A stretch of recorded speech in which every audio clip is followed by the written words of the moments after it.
मगर मगर ये मूडी जो है फिर भी रुकता नहीं है ना, रुकता नहीं है। साइप्रस पहुंचने पर उनका जोरदार स्वागत किया गया। आप देख सकते हैं तस्वीरें, और साइप्रस के राष्ट्रपति वहां पर खुद पहुंचे हुए हैं, निकोस क्रिस्टोडालिडीस। टर्की का प्रॉब्लम है साइप्रस के पास, उसमें यह है कि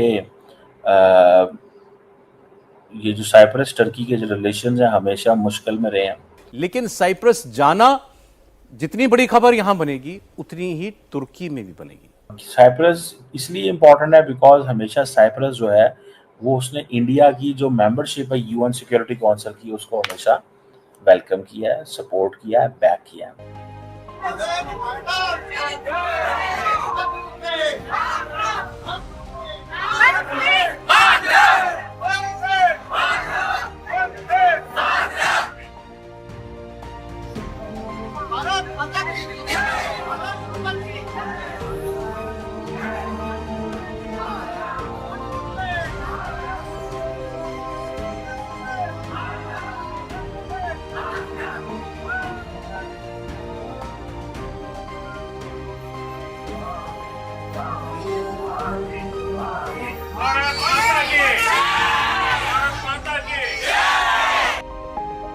जो वॉशिंगटन डीसी में नया रिकॉर्ड कायम हुआ है, जो खौफ के बुत टूटे हैं, उसके बारे में अपडेट कर दें।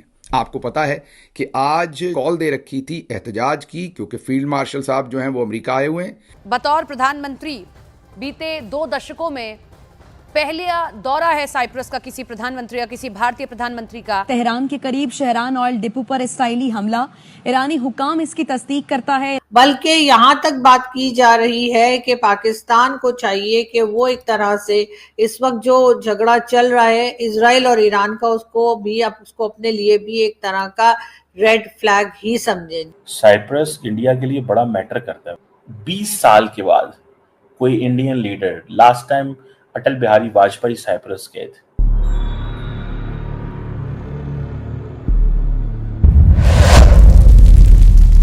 दोस्तों, भारत के वज़ीर-ए-आज़म नरेंद्र मोदी 3 दिन के ट्रिप के ऊपर जो है वो 2-3 इम्पोर्टेंट मुल्कों में निकले हैं, और कहा यह जा रहा है कि शायद नरेंद्र मोदी ये समझते हैं कि G7 में जो इनको इनविटेशन मिला है, ये उनकी कामयाब डिप्लोमेसी, उनकी कांस्टेंट रेलेवेंस की वजह से मिला है। दिस इज़ व्हाट इंडिया जो है वो कह रहा है। And other than that, Narendra Modi साहब जो है वो क्रोशिया जा रहे हैं और साइप्रस जा रहे हैं। ये ऑब्वियसली बड़ी सिग्निफिकेंट पोजीशंस हैं यहाँ पे साइप्रस, और उसकी वजह ये है कि कहा जा रहा है कि मोदी साहब बहुत जल्द साइप्रस में पहुंच जाएंगे। और मैं आपको, जिन लोगों को नहीं पता, बताता चलूं कि जो साइप्रस है इंडिया के लिए बड़ा मैटर करता है। साइप्रस इंडिया के लिए बड़ा मैटर करता है। वो कैसे? मोदी साहब साइप्रस पहुंच रहे हैं। 20 साल के बाद कोई Indian leader, last time Atal Bihari Vajpayee Cyprus गए थे, ठीक है जी।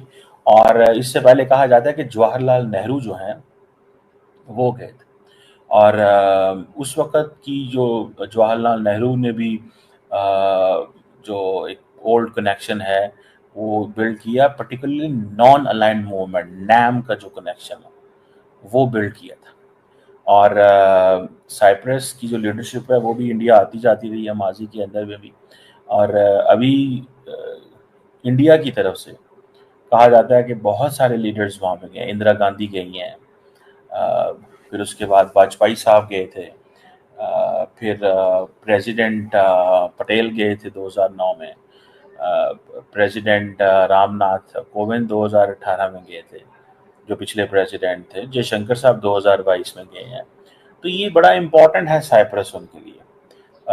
साइप्रस इसलिए इम्पॉर्टेंट है बिकॉज हमेशा साइप्रस जो है वो उसने इंडिया की जो मेंबरशिप है यूएन सिक्योरिटी काउंसिल की, उसको हमेशा वेलकम किया है, सपोर्ट किया है, बैक किया है। उसने हमेशा इंडिया की जो India US civil nuclear agreement है उसमें सपोर्ट करता रहा, आईईए में सपोर्ट करता रहा।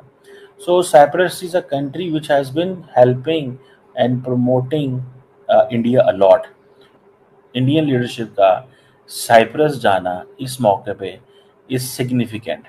ताल्लुकात को जो है वो रिवाइव करना चाहते हैं और इसमें टर्किश रेफरेंस भी इम्पोर्टेंट है, ये भी जहन में रखिएगा। जो टर्की का प्रॉब्लम है साइप्रस के पास, उसमें ये है कि ये जो साइप्रस टर्की के जो रिलेशन हैं हमेशा मुश्किल में रहे हैं। कहा जाता है कि जी टर्की जो है उसने 1974 में जो हमला किया था साइप्रस पे, उसके बाद ये आइलैंड जो है ये डिवाइड हो गया था।